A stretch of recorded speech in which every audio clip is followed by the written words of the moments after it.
the fair market value of our investments. And you heard if you were here earlier, you heard some discussion from our treasurer that we probably need to reconsider how we calculate our revenues vis-a-vis the fair market value of our investments, of our stocks. And so that's one reason for that number there. And that's a look at the past 16 years. Total assets have steadily increased until just last year as well, with a slight dip, and our revenues still are down. So the goals for 2008. We certainly want to continue and solidify the decline in fatalities. We still want to continue total membership. We are going to look at ways to increase non-dues revenue so that your member dues aren't the biggest single source of revenues for the association. We know we need to get more first jump customers to come back and try our sport and maybe take up our sport and then become members. We need to make sure we continue to increase the number of instructional ratings that are issued so that those who do want to try skydiving have access to safe professional instruction. We've got plans to try to attract more college-age skydivers. That's addressing the 16 to 29 demographic that we want to get trending more up. We recognize that with 10 existing wind tunnels across the country and more coming, that it certainly makes sense to come up with a way to cross-promote skydiving with wind tunnels. A certain percentage, substantial percentage of wind tunnel customers are not skydivers yet. And it's the yet part I think we need to address. This year, USPA will sponsor or host, sponsor 3 national championships. Of course, our regular national championships. For this year, the canopy piloting discipline has been broken away, and there will be a canopy piloting national championship. And then, of course, we always have our collegiate national championships as well. And we've got plans and an effort together to promote more registrants, more participants in those, but also see if we can identify some real sponsors. We've got to think there's some companies out there that want to identify or use our competition to help advertise their product to that same demographic. Here's the e-commerce that we've still got to work on, but we've got a plan to do that. And once that's completed, we will give you the new enhanced website. It's something we can't wait to show you, but we got to wait until we got it tied into the database. We're going to do a better effort of increasing our influence with some government relations initiatives, and I'll explain how we're going to do that in a second. We're going to continue, or we plan to continue, with this year's budget to increase the exposure of skydiving to the public with the communications firm that we've been engaged with for the past couple of years. And we've got ideas on how to increase and better the communication among the members and the board and the staff as well, just to make sure there's more open and complete communication all the way around. So you have some goals, but then you got to have plans to achieve those goals. And these are a little detailed to get into, but I'll just put them up there quickly. For you on the board, these plans are part of the budget narrative that we'll get into later this weekend. So they're in there as well and tied to some of the budget proposals.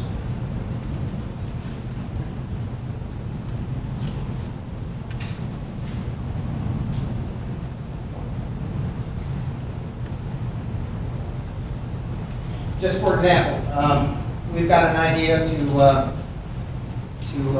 help more college skydiving clubs get started. Back when I started skydiving, there were lots of college clubs, college skydiving clubs. That's how I started, and a lot of people of my generation back then.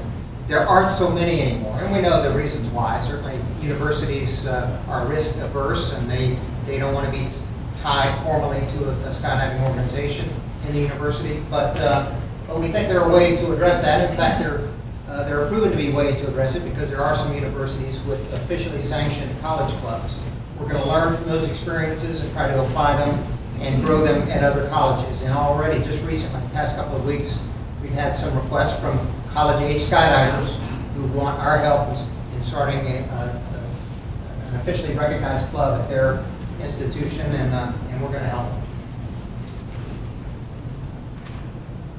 We're going to look at how other associations get that non-dues revenue that I've been speaking of, and then assess with respect to our membership if those are workable ideas, and then see what works for us and for you.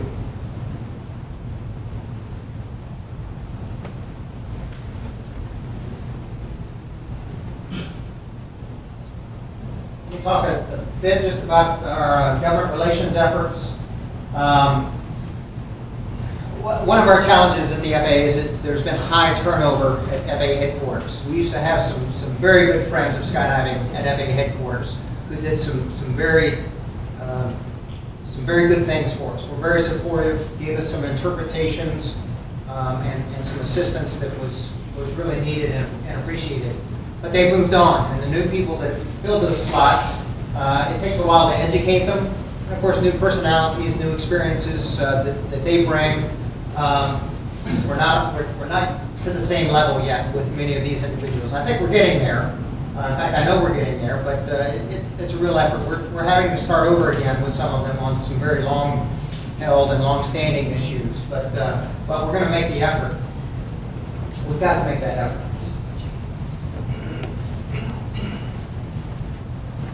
And this is part of our strategy here. There's been a recent reorganization of the USPA headquarters. And so now you've got the Office of the Executive Director with the supporting staff there. Membership Services, Caroline Wolfrey is the Director of Membership Services. We've got that staff and rearranged now so that virtually all of the applications and forms and the credentials that you're applying for are now coming to one central point within USPA. It used to be that membership was separate from licenses and separate from ratings, and there was a bit of a disconnect. But now they're all flowing through one central point, if you will, and we're finding greater efficiency, and I think you're going to see your cards in record time, honestly, here with just a few more weeks of getting it together. We've got a communications department. Shonda Smith is our Director of Communications. They're the folks that not only put out the new Parachutist magazine, but they're also responsible for our website, and of course all of our print needs and applications and such, and much more. Fantastic team that she's pulled together. We're really proud of all the efforts they make with everything. Parachutists tends to get the limelight, but they do a lot of other things as well.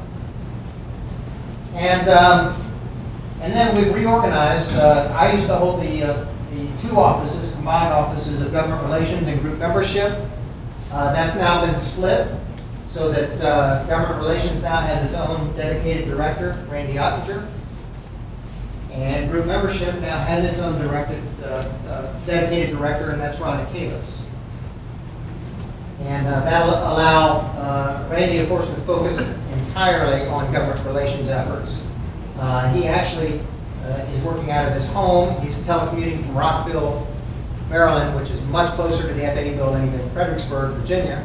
And he knows that his job is to spend more time at the FAA building than the USPA building. And he's already begun that process. Safety and training director is Jim Crouch. He knows he's got his work cut out for him to better the number in 2008 that he helped produce in 2007. And then competition and special projects, the director is Larry Bagley. And he does stellar work in making sure that our competitions are up to the level that we all expect them to be. So for 2008, we've got a proposed budget that the board will be considering this weekend. It does intend to bring in higher revenues over the 2007 budget, and to do that, it projects an increase